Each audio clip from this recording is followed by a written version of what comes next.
दोस्तों नमस्कार। आप सभी का पुनः आईआरसीसी फोरम में स्वागत है। मैं हूं जी के पांडे और आप सब देख रहे हैं अंतर्राष्ट्रीय मानवाधिकार सह अपराध नियंत्रण मंच का ऑफिशियल यूट्यूब चैनल। जो हमारे चैनल पर नए हैं वो सभी कृपया चैनल को सब्सक्राइब कर दे। आज मैं कोई वैसा टॉपिक नहीं, कोई लीगल टॉपिक नहीं, एक साधारण केस स्टडी के बारे में हम आप सभी से चर्चा करने जा रहे हैं, जो काफ़ी ही जो है आपके लिए इन्फॉर्मेटिव होगा। और एक सामान्य ये कहाँ है, यहाँ पर आप कानून चीज़, इस वीडियो में, पार्टिकुलर वीडियो में कानूनी चीज़ों को एक अलग चीज़ है, लेकिन मैं उसकी बात नहीं करूँगा। आज एक वैसा जो मामला मेरे पास आया था, उस मामले के कुछ बातें ऐसे हैं जो मैं सोचा आप सभी को जानना चाहिए, समझना चाहिए, जो अपना एक साधारण जीवन जी रहे हैं। चाहे वो किसी भी धर्म, जाति, किसी भी समुदाय से हो, हमें इस सबसे कोई मतलब नहीं। अवेयरनेस के पॉइंट ऑफ व्यू से मैं आपको वो चीज़ बता रहा हूँ।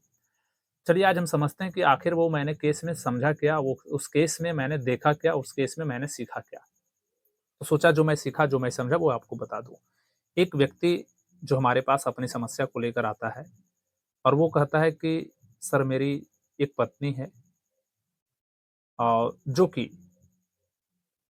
एक मेरे साथ एक 16-18 महीने की बच्ची को छोड़ कर के घर से भाग गई है।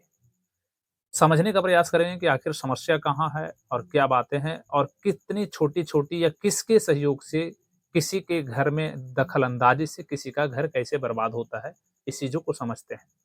और अगर आप छोटी-छोटी बातों को ध्यान देना शुरू करेंगे, समझना शुरू करेंगे, तो आपके घर बचेंगे और मेरी दुआ है कि आप सभी अच्छे रहें, शांतिपूर्ण जीवन जिएँ। तो मैं आता हूँ टॉपिक पे। वो जो एक जेंट्स है, जो एक करीब 40-50 साल के एक पुरुष हमारे ऑफ़िस में आते हैं और वो उन्होंने कहा कि मेरे साथ इस प्रकार की घटनाएँ घटी है कि मेरी बीवी को जो है उसके मायके वाले में से, जैसे कि जो उसकी बीवी की जो बहन थी, उसके कुछ चंद शब्दों के बहकावे में उन्होंने जो जो महिला है, यानी जो यह जो आदमी का जो पत्नी है, वो घर से अपने 18 महीने की बच्ची को छोड़ करके, यानी एक दूध पीने वाली बच्ची को छोड़ करके किसी मतलब अपने बहन के बहकावे में या किसके बहकावे में, किसी एक थर्ड पर्सन के बहकावे में आकर के वो अपने बच्चों को छोड़ दी और वो घर से लापता हो गई। काफ़ी प्रयास किया जा रहा है उसको ढूँढने का। हम लोगों ने भी अपने माध्यमों से और स्थानीय प्रशासन के माध्यम से प्रयास किया है कि बच्चे के पास उसकी माँ आ जाए और वो अपना जीवन जी सके। लेकिन बात हम ये करते हैं कि क्या ये जो छोटी-छोटी बातों पर आप अपना परिवार तोड़ने में लगे हैं, आप अपने परिवार बर्बाद करने में लगे हैं, तो क्या ये सही है और किस हद तक सही है? क्या मैं गलती उसका भी कहना चाहूँगा जो उस परिवार को तोड़ने में अपना एनर्जी लगाया? अगर उस एनर्जी को आप सही काम करने में लगाते तो बहुत अच्छी अच्छा और बहुत ही सराहनीय कदम रहता आपका। तो यहाँ पर समझना क्या है, ये मैं इसलिए बता रहा हूँ कि एक तो वो बच्ची का क्या इसमें गलती है, जिसको बिना वजह आपने छोड़ करके उस परिस्थिति में छोड़ दिया, जब एक जान चाह कर के भी एक माँ अपने बच्चे को नहीं छोड़ पाती। दूसरी चीज़, अब ये व्यक्ति उस बच्चे को लेकर के परेशान है कि आखिर मैं इसको रखूँ कहाँ? क्या करूँ? कैसे इसको पालूँ-पोसूँ? ये बहुत बड़ी चीज़ है। जबकि ये इसका कहना है, इस पुरुष का कहना है कि एक्चुअली थोड़ा-सा डिफ़रेंस है उम्र का भी।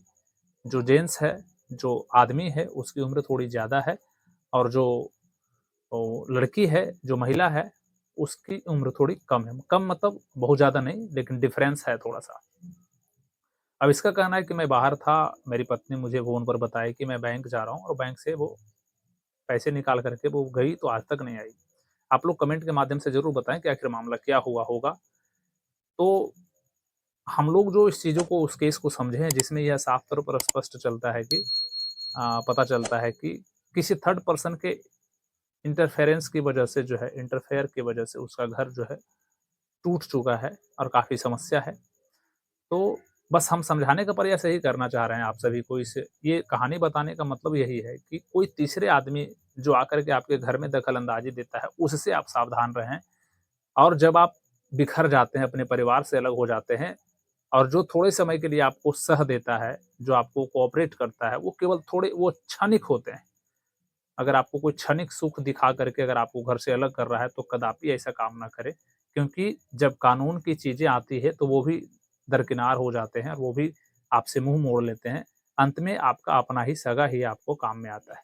तो आप वैसे लोगों से सावधान रहें अपने जीवन में, जो शकुनी मामा बन करके आपके समूचे ज़िंदगी को ख़त्म कर देता है, तो वैसे लोगों से आप सावधान रहें, अन्यथा आपके साथ भी ऐसी समस्याएँ आ सकती हैं और हो रही है। तो इन चीज़ों से आप सावधान रहें, तो मेरा मकसद था कि जागरूक रहें और मैं हर बार जो मेरे पास केस आते हैं, जो इसमें थोड़ा-सा लगता है कि ऐसी चीज़ें से आपको सावधान होनी चाहिए, तो मैं आपको बताता रहूँगा। तो आप कमेंट करके ज़रूर बताएँ, क्या इसमें तीसरे आदमी का जो बहका करके उसके परिवार को ख़त्म कर दिया, या खुद महिला का गलती है, या कुछ न कुछ पुरुष का भी मिस्टेक रहा होगा। तो क्या बातें हैं, ये आप भी अपनी राय रखें। मिलते हैं फिर अगले वीडियो में, तब तक के लिए नमस्कार।